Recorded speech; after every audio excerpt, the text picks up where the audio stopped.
Hi there. I'm back with another Flash game review. I've decided to make this a weekly thing. I hesitate to call it Flash Friday because that, I don't know, feels a little too obvious. But don't worry, I'll think of something. Today I'm doing Kingdom Rush. I know the remaster is available on Steam now, but it was a Flash game first, so that's the one I'm looking at. If my childhood memories of this game haven't failed me, Kingdom Rush was the prime example of the tower defense genre. The basic premise of all of these games is the same. Enemies appear and move along a path. You must station your units along the side of the path to stop them before they can reach the end. Think balloons. Kingdom Rush, however, is innovative in several key areas. First and foremost, the player has the ability to deploy their own units onto the path to block and fight enemies as they approach. This simple innovation allows for a much wider range of strategies using the game's rather simple set of towers. But I'm probably talking too much for the intro, aren't I? Alright, let's get started. The first thing I should probably note about this game is how quickly it scales. The first few levels are not particularly difficult, but the game ramps up the difficulty, as well as the resources available to you to counter it, very fast. If you do not carefully plan your usage of the 4 tower types, as well as your 2 activated abilities, with your enemy's behavior and stats in mind, you are quite liable to fail. It is immediately obvious from the very beginning that there is actually a level of strategy and planning involved. Archer towers work well against large numbers of smaller enemies. Mage towers are good for tearing through armor and dealing with tougher enemies. And artillery works best in conjunction with the barracks to build up a big pack of enemies that can all be blasted at once. Already, it is quite obvious to me that my earlier impressions of this game were mostly correct.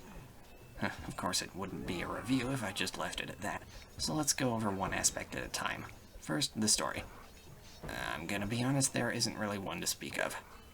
Now, when I reviewed Raze, the absence of a coherent story irritated me, but that was because the gameplay was attempting to reflect something that it didn't really have, and that just doesn't work. In Kingdom Rush, though, the gameplay stands on its own, to put it simply. What story there is excessively generic. Our kingdom is under attack by the evil necromancer Veznan, and we must defeat him and his armies of monsters. That's it. That's literally it. You know, now that I think about it, those story explanations really make up the bulk of my videos, huh? If I don't have to explain them, that'll save me a lot of time. Less work for me, I guess. Alright, now to the gameplay. Each level begins by allowing us a certain amount of money to purchase towers, as well as a view of what the first wave of enemies will be. Once the first wave begins, the others cannot be delayed, although they can be called early, granting the player a small amount of bonus gold. This is a nice mechanic that rewards the player for being quick. This is a nice mechanic that rewards the player for being quick and efficient with the previous wave.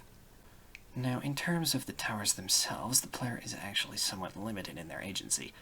There are, after all, only 4 tower types, and they can only be built in predetermined spots. However, it never actually feels this way because there is no one right way to defeat a particular level. The player is free to experiment with different strategies and maneuvers. I like this. It's a good way to combat the usual tower defense trap of forcing the player to essentially sit there and watch the gameplay itself for long periods of time. But if that wasn't enough, the player also has 2 activated abilities they can use during battles. Rain of Fire, which summons a barrage of meteors at the designated spot on the path, and Reinforcements, spawning in a couple of soldiers to block nearby enemies for a bit. I'd also like to touch a little bit more on the soldier mechanic, because the game uses it really well. The enemy waves are balanced with your own soldiers in mind, so you must use them to their fullest potential if you are to succeed. I like this. I like when games make good, effective use of what they have. Now, the main usage of soldiers is not to actually deal damage, but rather to block the enemy and hold them in place while your other towers fire at them continuously. This basic synergy is at the core of almost every effective strategy, and the game does it well. Moving on, I should talk about the experience of playing. You know, that intangible feeling beyond anything that can be categorized as a mechanic. The game looks nice, has some really good quality of life features, and is overall a high-quality experience that has been carefully tailored to be as thoughtful as possible, and yet there's something else here, something beyond all that. While I was playing the game to collect footage, I felt slightly unsatisfied, in spite of the excellent strategical gameplay I was being presented with. There are only so many times you can watch the same enemy die to the same tower without it getting a little bit tedious. Then again, perhaps that's because I played it all in one sitting. Regardless, I enjoyed the experience of playing it overall. I never felt trapped or like the game was deliberately trying to confuse me. Always a plus. The game meshes well with itself. Nothing feels out of place or like an idea that wasn't fully realized.